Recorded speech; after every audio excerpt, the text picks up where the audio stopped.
I am Razio.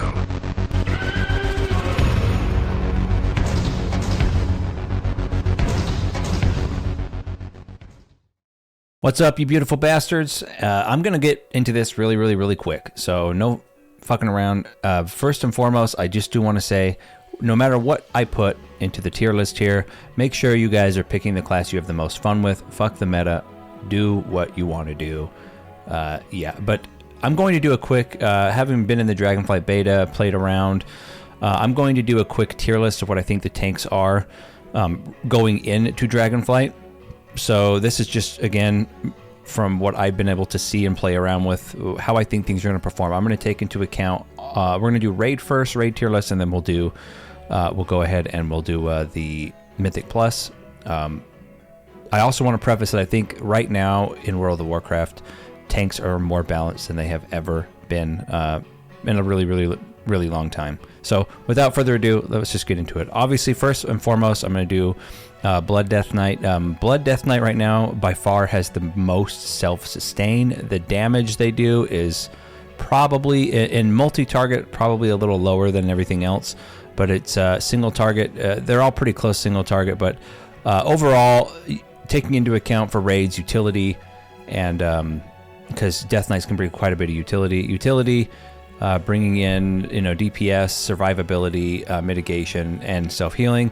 I would put Blood Death Knight at a solid A, which is a really good position for Blood Death Knight, because usually in past expansions, Blood Death Knight is like C or D tier at the opening of expansion, and then they're like S+++ by the end, just because of how gear and haste scales and everything like that, which has been widely fixed by the new talent tree changes. So Blood is going to start out A, and I think we'll probably stay around A for the whole expansion, maybe creep up into S. It just depends on the balance in the game. Next, we're going to do Brewmaster. Now, Brewmaster is by far, right now, in my opinion, probably the hardest tank to play in terms of juggling abilities and everything. They have very low self-sustain compared to other tanks, but they do quite a bit of damage, and if played correctly, can be quite a force to be reckoned with. So I'm going to go ahead and put them right with DKs. In fact, I would say they're probably a little better overall, but they're really close. I would put Brewmaster Monk in the A tier for now. If we were strictly talking about mitigating incoming damage and self-sustain, they'd probably all the way be down here to a C. I don't think any tank is a D right now, but I would put them over here at this point. Guardian Druid right now does insane DPS. They do really good DPS. They have very good mitigation. Their self-sustain is decent, far better than a monk. So right now for raiding, and remember this is the raid tier first, so for raid, in fact, I would put Guardian probably up here, and I would probably even put Brewmaster. Let's just go ahead and put it's a low S for Brewmaster.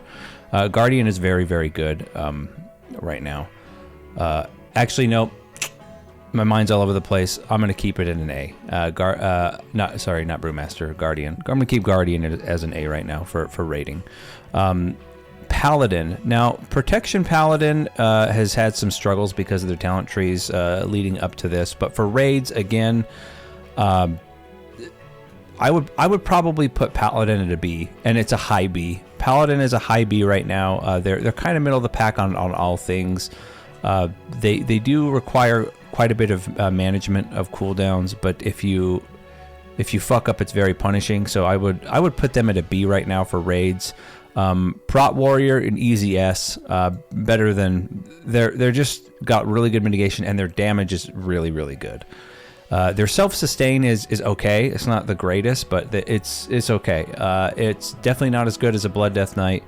It's definitely better than a monk, and it's about on par with a Guardian Druid. And then I would also put for raids a Demon Hunter up here in S tier. Very mobile as always, and they're very strong in single target as well as AoE packs. Okay, so this is where I would rank the tanks right now in Dragon. And keep in mind the lines between S, A, and B are very thin. They're very thin. So this is where I would put shit for raiding. Every tanking class in the game can excel at raids. It's not going to be an issue. There's not going to be a huge outlier that's just complete balls like it's been in the past. And there's not going to be, I don't think, one that is so ridiculously outshining the others that it's like, what the hell? I think you can go make any choice and you'll be solid for raiding, high-end raiding, even Mythic raiding. Though that, I don't world first race anymore. I haven't for a long time, so I don't really give a shit what happens in Mythic raids. Okay, moving on. How does this tier list change when we're talking about Mythic Plus? I would clearly see Prot Paladin staying right where it's at, Vengeance staying right where it's at, but I think Brew would go down to B, and I think Paladin would reach a C. I think you're going to go there, especially with Brewmaster, for example, and I think these two will stay the same, especially with Brewmaster. I think you're going to have a lot of healers in the game that are going to, if they're used to healing these other tanks, these other 5 tanks, and then they get a Brewmaster and a Mythic Plus, they're going to suddenly realize they have to heal a whole lot fucking more than they're used to, and that's going to be a healer adjustment. But overall, this is where I would put it for Mythic Plus. Again, this C is still kind of probably being a little too strict. I would maybe even put Prot Paladin a low B for Mythic Plus, but I'm going to keep it C for now. This is Mythic Plus, how I see it. And so depending on what you guys are wanting to play, I think you'll be successful with any. I think some tanks are going to take a healer adjustment from switching from being used to just healing the group and not really having to pay too much attention to the tank is really going to show in Mythic Plus. And it's going to really show because if you have a Blood DK in Mythic Plus, it's terrible. That's really going to be noticeable too. Any tank that's not hitting their cooldowns and doing their class correctly is going to be far more noticeable to a healer, especially in a situation like Mythic Plus. So pick what you want, pick what you have fun with, try them. If you like just tanking in general and you have no preference, try them all and see what you like. Again, in my opinion, it's always really bad to choose a tank based off how much damage they do, because that's always in flux and that's always going to be under the balancing, scope of Blizzard to change as shit goes on. I fully expect to see Blood DK to get some damage buffs, and Paladin is just probably going to get some more things in the direction of overhauling their talent tree, and same with Brewmaster. I don't see Warriors or Guardian Druids or Demon Hunters really getting buffed in damage much at all, but you might see some changes defensively. But anyway, guys, this is my opinion. Again, this is how I see things going into Dragonflight, which is just 2 weeks away. So awesome, guys. Thanks for showing your support. Like the video if you liked it. If you didn't like the video, that's totally cool. Leave a shit post or whatever, but don't forget to go fuck yourself on the way out. And as always, my friends, keep it real.